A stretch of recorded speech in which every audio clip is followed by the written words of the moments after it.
नमस्कार दोस्तों, आज की इस वीडियो में हम टीपीएम यानी टोटल प्रोडक्टिव मेंटेनेंस के बारे में जानेंगे। टीपीएम क्या है और 8 पिलर्स ऑफ टीपीएम कौन कौन से हैं, आज की इस वीडियो में देखेंगे। वीडियो में बने रहे और शुरू करते हैं आज का वीडियो।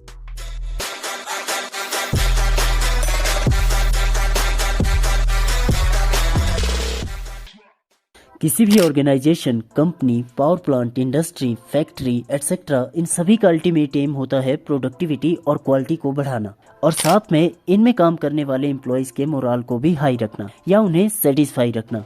ये तभी हो सकता है जब इनकी किसी न किसी तरह से इन्वॉल्वमेंट होगी प्रोडक्शन में। अगर इन दोनों चीजों को कंबाइन कर दे तो ये अप्रोच सामने आती है, जिसे कि कहा जाता है टीपीएम अप्रोच। टीपीएम 3 वर्ड से मिलकर बना है, टोटल प्रोडक्टिव मेंटेनेंस। अब इन तीनों वर्ड का अलग अलग करके मतलब समझते हैं। देखिए, पहला वर्ड है टोटल, यानी कि यहाँ पर किसी ऑर्गेनाइजेशन, कंपनी, इंडस्ट्री में काम करने वाले सभी एम्प्लॉयज की इन्वॉल्वमेंट होगी। अब चाहे वो टॉप लेवल का कोई एम्प्लॉय हो या फिर बॉटम लेवल, मिडिल लेवल, किसी भी लेवल का कोई भी एम्प्लॉयज हो, किसी ऑर्गेनाइजेशन में काम करने वाले सभी एम्प्लॉयज इस अप्रोच में शामिल होंगे। और इसका एम ऑल यानी कि टोटल ब्रेकडाउन, टोटल डिफेक्ट और टोटल एक्सीडेंट को रिमूव करना होता है। दूसरा वर्ड है प्रोडक्टिव। नाम से ही स्पष्ट है कि यहाँ पर प्रोडक्टिविटी को बढ़ाना ही मेन एम होता है। जब भी प्रोडक्शन होती है तो कई ऐसे एक्शंस होते हैं जो कि प्रोडक्शन में बाधा डालते हैं, जैसे कि लॉसेज एंड वेस्ट। तो यहाँ पर इन प्रॉब्लम्स और एक्शंस को एलिमिनेट करने की कोशिश की जाती है और प्रोडक्टिविटी या प्रोडक्शन को इंक्रीज करना ही मेन एम होता है। तीसरा वर्ड है मेंटेनेंस। तो मेंटेनेंस तो हम जानते ही है, हमने प्रीवियस वीडियो में भी डिस्कस किया है कि किसी भी मशीन या इक्विपमेंट को अच्छी हालत में रखने के लिए जो टास्क, वर्क, एक्शंस परफॉर्म किए जाते हैं उसे ही मेंटेनेंस यानी कि रख रखाव कह सकते हैं।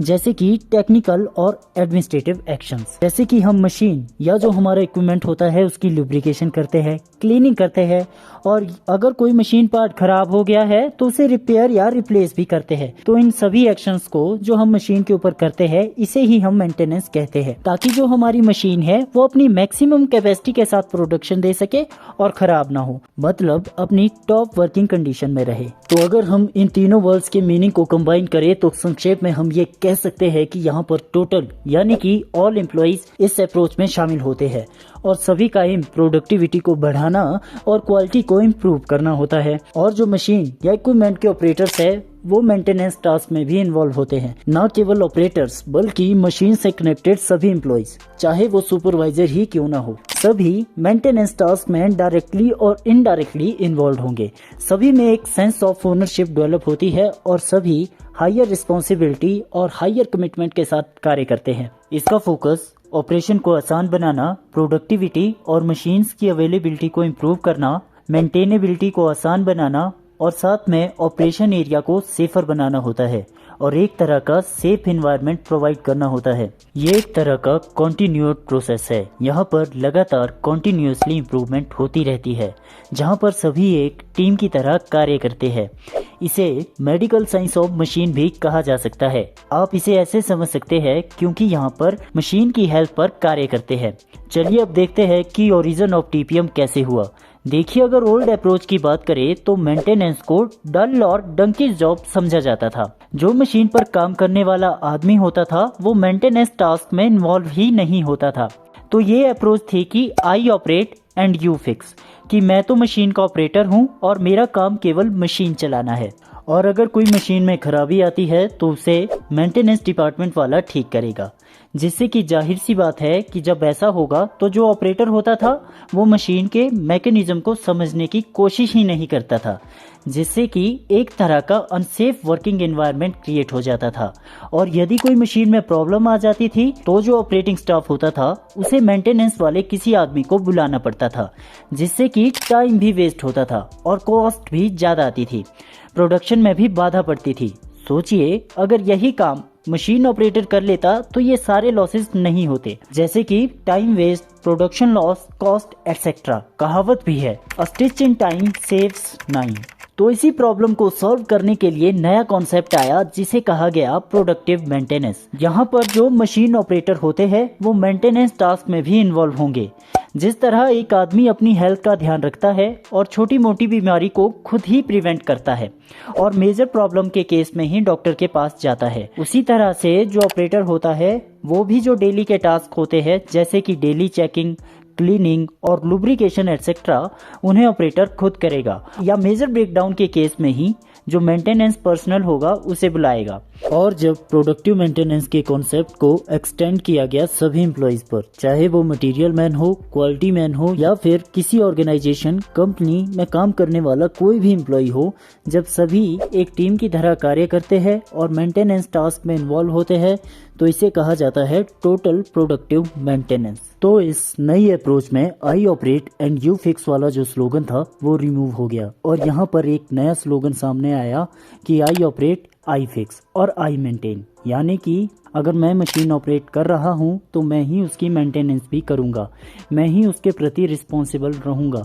इनफैक्ट आई यानी कि मैं ही नहीं बल्कि प्लांट इंडस्ट्री में काम करने वाले सभी एम्प्लॉइज मेंटेनेंस टास्क में इन्वॉल्व होंगे, चाहे वो मैनेजमेंट वाला कोई बंदा हो, ऑपरेटर हो, सुपरवाइजर हो, मेंटेनेंस इंजीनियर हो या किसी भी स्टाफ का कोई भी एम्प्लॉय हो, सभी के सभी इस अप्रोच में शामिल होंगे। जिस तरह से हमारा जो घर होता है उसमें पिलर्स होते हैं, उसी तरह से जो टीपीएम का हाउस होता है उसमें भी 8 पिलर्स होते हैं। टीपीएम हाउस का जो बेस होता है वो 5S से बना होता है।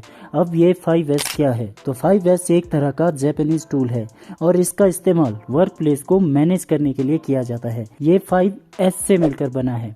इन्हीं 5 वर्ड की सूची को 5S कहा गया है। ये सारे वर्ड S से शुरू होते हैं। इसे हम डिटेल में किसी और वीडियो में डिस्कस करेंगे। फिलहाल देखते हैं कि 8 पिलर्स ऑफ टीपीएम कौन कौन से हैं। देखिए, पहला पिलर है ऑटोनोमस मेंटेनेंस। यहाँ पर जो मशीन का ऑपरेटर होगा वो मशीन की मेंटेनेंस भी करेगा, वो ही मशीन के प्रति रिस्पॉन्सिबल होगा और छोटे मोटे मेंटेनेंस के टास्क जैसे कि daily checking of machine, machine की क्लीनिंग, लुब्रिकेशन एटसेट्रा, ऐसे टास्क ऑपरेटर ही करेगा और मेजर प्रॉब्लम या ब्रेकडाउन के केस में ही मेंटेनेंस वाले को बुलाएगा। ऑपरेटर बेस्ट कंडीशन मॉनिटर होता है। जितनी उसे मशीन के बारे में जानकारी होती है उतनी शायद किसी अन्य व्यक्ति को नहीं होती कि मशीन कैसा परफॉर्म कर रही है, और यदि कोई मशीन में खराबी आती है तो सबसे पहले ऑपरेटर को ही पता लगता है। इसीलिए ऑपरेटर ही मशीन की डेली इंस्पेक्शन, लुब्रिकेशन और प्रिवेंटिव और शेड्यूल्ड मेंटेनेंस के टास्क को परफॉर्म करेगा। दूसरा पिलर है फोकस्ड इम्प्रूवमेंट। यहाँ पर जो हमारे एरियाज ऑफ इम्प्रूवमेंट होते हैं उन पर काम किया जाता है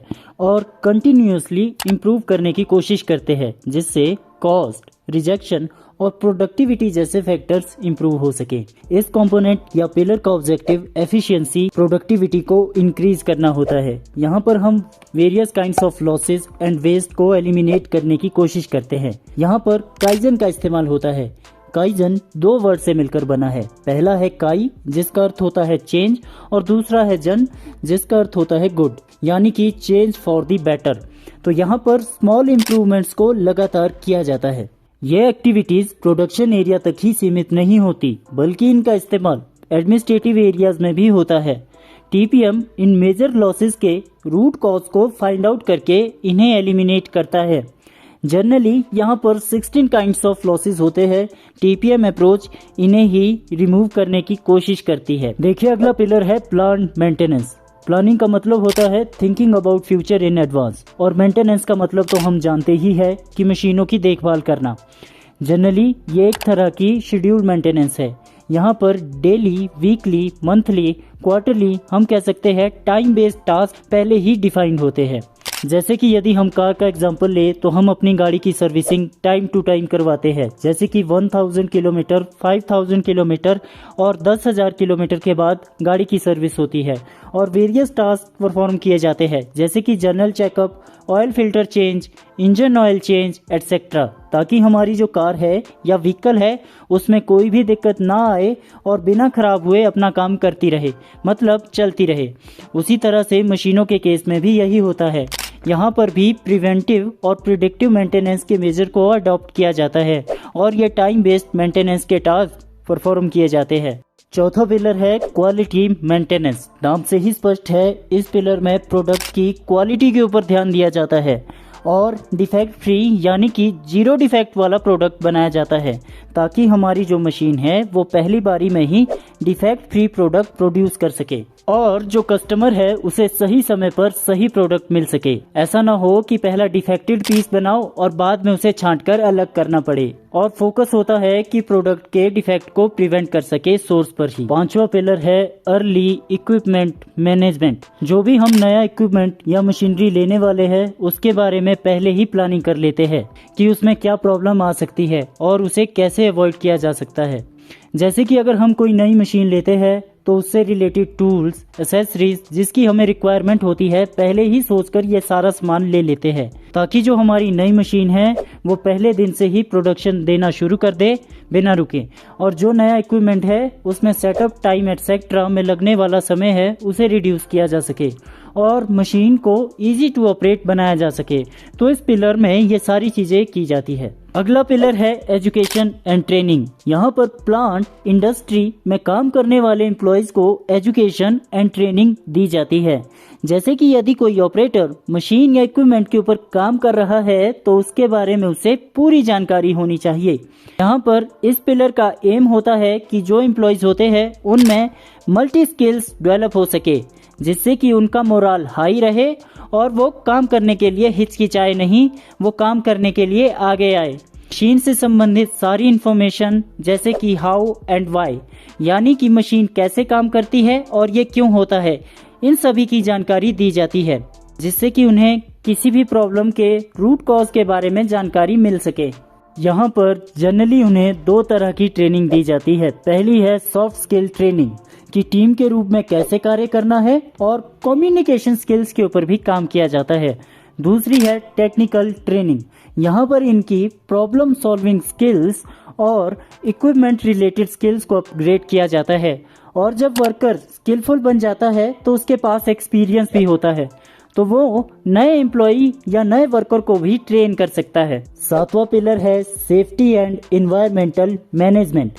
इस पिलर का मेन एम होता है जीरो एक्सीडेंट वाले ऑब्जेक्टिव को अचीव करना ताकि प्लांट इंडस्ट्री में किसी भी तरह का कोई एक्सीडेंट ना हो और एक तरह का सेफ वर्किंग एनवायरनमेंट क्रिएट हो। तो यहाँ पर सेफ्टी के ऊपर ही ध्यान दिया जाता है। इसके लिए एक कमेटी भी बनाई जाती है।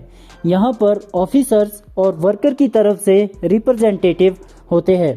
कमेटी का हेड भी होता है जिसे कि सीनियर वाइस प्रेसिडेंट भी कहा जा सकता है। तो एम्प्लॉयज में सेफ्टी रिलेटेड अवेयरनेस क्रिएट करने के लिए safety slogans, quiz, drama, poster etcetera इन सभी का इस्तेमाल रेगुलर इंटरवल ऑफ टाइम पर होता रहता है। आठवां पिलर है ऑफिस टीपीएम। इस पिलर का मतलब ये हरगिज नहीं है कि इसका इस्तेमाल ऑफिस में होगा, ये एक तरह का मिसकंसेप्शन होगा, बल्कि ये जो हमारे रिमेनिंग 7 पिलर्स है ये आठवां पिलर उन्हें इम्प्लीमेंट करने में सहायता करता है।